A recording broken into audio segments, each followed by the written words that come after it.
नयागढ़ जिले में अगस्ट मासरे नवनियुक्त हाईस्कूल शिक्षक शिक्षयित्री मानकु चुक्तिभित्तिक शिक्षक संघ तरफ नयागढ़ सहर केसी क्लब ठारे स्वागत करा जायतिला।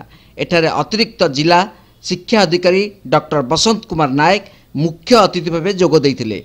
शिक्षक मानकु दिग्दर्शन देबा सह शिक्षकता एक वृत्ति नुहे एक व्रत रूपे ग्रहण करने को कहिथिले। तत्सहित शिक्षक मानकु 5T स्कूल रो परिवर्तित परिस्थिति सह ताल देई निजको परिवर्तन करने को उत्साहित करथिले। शिक्षक माने तांकर विभिन्न समस्या संपर्क में डॉक्टर नायक को अवगत कराइथिले।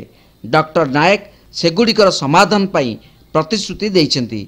से फेरिबा परे शिक्षक माने चुक्तिभित्तिक नियुक्ति विरोध में स्वाक्षर संग्रह कला ब्याज परिधान फ्लैग कार्ड धरी स्लोगान देइथिले। 11 सेप्टेम्बर को समस्ते भुवनेश्वर विशाल समावेश में जोग देबा पई निष्पत्ति नैछन्ति।